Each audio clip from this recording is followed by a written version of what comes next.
இப்பொழுது இந்த கும்பராசி கும்ப லக்கணம் கும்பராசி கும்ப லக்கணத்தில் பிறந்தவருடைய இயல்பான குணங்கள், கல்வி நிலை, குணம், பணி, திருமணம், ஒரு யதார்த்தமான அனுபவ கருத்தை உங்களோடு பதிவு செய்கிறேன்.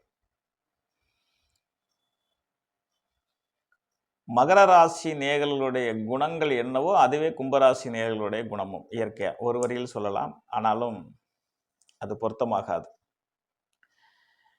சனி பகவான் ஆதிக்கத்தை பெற்றவர்கள் இயற்கையாகவே கராரானவர்கள், கொஞ்சம் கண்டிப்பானவர்கள், கொஞ்சம் கோப குணம் நிறைந்தவர்கள். எப்போ அவங்க இனிமையாக இருப்பாங்க, எப்போ கோபப்படுவாங்கன்னா அவங்களுக்கும் தெரியாது, அவங்கள்ட்ட பழகிட்டு இருக்கிறவங்களுக்கும் தெரியாது.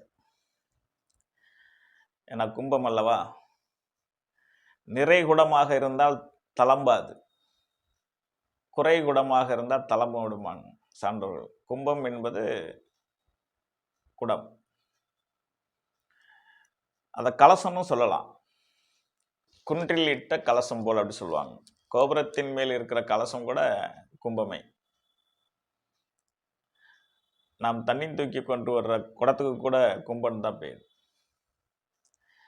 அதனால அவங்க நிறை என்பது எப்போது இருப்பார்கள், குறையாக எப்போது ஆவார்கள்னு அவருக்கே தெரியாது. அதனால அவங்கள்ட்ட கொஞ்சம் ஜாக்கிரதையாகவே எல்லாரும் பழகணும். அவரோட உண்மையான குணத்தை நாம் தெரிந்து கொண்டால் ரொம்ப இறக்க சுபாவம் உள்ளவங்களாக இருப்பாங்க. சனி ஈஸ்வரன் அல்லவா, நீதி தேவன், அவரால் ஆட்சி செய்யப்படுறவங்க, அவரால் வளர்க்கப்படுறவங்க. கராராகவும் இருப்பாங்க, கண்டிப்பாகவும் இருப்பாங்க, இரக்கம் உள்ளவர்களாகவும் இருப்பாங்க. இதில் எது சிறந்தது அதிகமாக இருக்குது அப்படிங்கிறத பார்த்து நண்பர்கள் பழகி அவங்களுடைய குணத்தை நாம் ஏற்றுக்கணும். கொஞ்சம் மாநிறத்தோடு இருப்பாங்க. பேரண்ட்ஸு சகப்பாக இருந்தாங்கன்னா அவங்க சகப்பாக இருப்பாங்க, அது வேறு விஷயம். முறையாக மகரம் கும்ப லக்கணத்தில் பிறக்கிறவங்க கொஞ்சம் மாநிறத்தை சார்ந்தவர்களாக தான் இருப்பாங்க. கருமையின் நிறம் அல்லவா சனி பகவான், அதனால் அவருடைய வாகனம் கூட காக்கை தானே. அதனால் கொஞ்சம் மாநிறமாக இருப்பாங்க. முகத்தில் ஒரு சின்ன ஒரு கடுகடுப்பான சூழ்நிலை உருவாகும். சிரிச்சா அழகாகவே இருப்பாங்க. கல்வியில் இன்ஜினியரிங் துறையை தேர்வு செய்வாங்க, சட்டம் சார்ந்த துறையும் தேர்வு செய்வாங்க, விவசாயத்துறையை தேர்வு செய்வாங்க, கட்டிடங்கள் சம்பந்தமான துறையும் தேர்வு செய்வாங்க.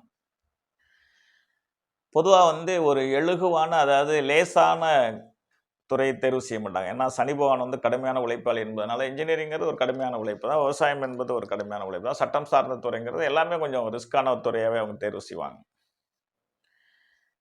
நல்ல கல்வி நிலையில் இருப்பாங்க,